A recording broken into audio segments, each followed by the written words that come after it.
Cutting down a tree might seem like a simple act. One trunk removed, one shadow gone, one space cleared. But in the complex world of the forest, the impact is far deeper than what the eye can see. When you remove a tree, especially an old one, you're not just subtracting a piece of wood from the landscape. You're erasing a hub in a living network. You're silencing a voice in the underground conversation.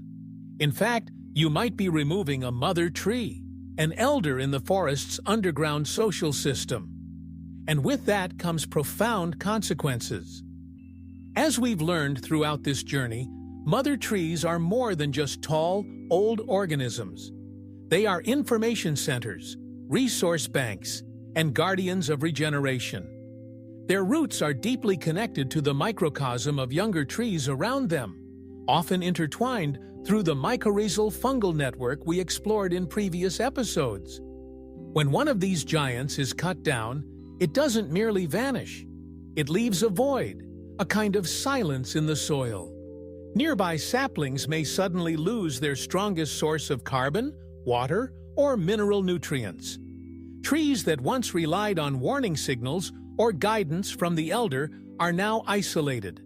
The communication lines, carefully maintained through seasons of growth and stress, are broken. The forest's resilience to stress begins to fray.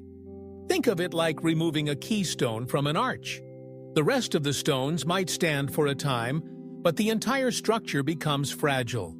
One strong wind, one long drought, one insect outbreak, and everything begins to collapse. Modern forestry has started to recognize this. A method known as retention forestry is emerging in many regions, especially in Europe and North America. It's based on the principle of leaving some mother trees behind during logging operations.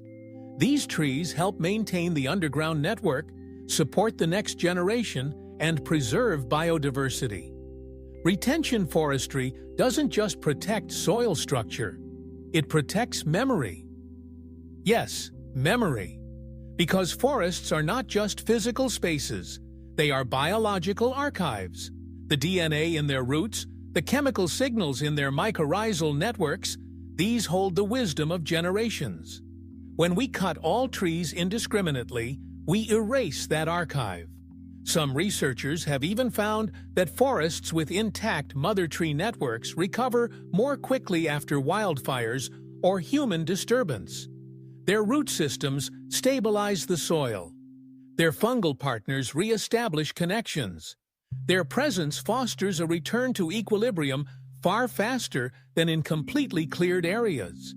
This knowledge is changing how we define sustainability. Sustainable forestry isn't just about planting new trees after cutting old ones. It's about maintaining the social structure of the forest. Trees grow, but relationships, true, deep ecological relationships, take decades or centuries to form. And then there's the emotional side, because forests aren't just science. They are stories. They are sacred to cultures around the world. From indigenous communities in Canada to rainforest dwellers in the Amazon, trees are seen as ancestors, spirits, teachers, and science now supports what these traditions have long held true, that forests are communities, not commodities. So what can you and I do? Support rewilding projects that reintroduce native species and leave legacy trees untouched. Advocate for smarter forestry regulations that prioritize retention and biodiversity over profit.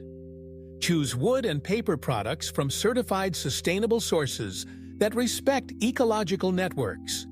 Plant native trees. And when possible, plant them in clusters to mimic community formation. Educate others. Share what you've learned about mother trees, fungal networks, and plant communication. At Infinity Beyond, we're passionate about uncovering not just the stars above, but the worlds within. And the forest is one of the most intricate, inspiring worlds we've explored yet. It's a world where silence speaks, where roots remember, and where every tree, no matter how small, plays a role in something far larger. So the next time you see a towering tree, pause. Recognize that you're not just looking at a plant. You're standing in the presence of a network node, a mentor, and a memory keeper. And if that tree falls, the echo won't just be heard in sound, it will be felt in the soil, in the seedlings, in the songs of birds, and in the stories of science and spirit alike.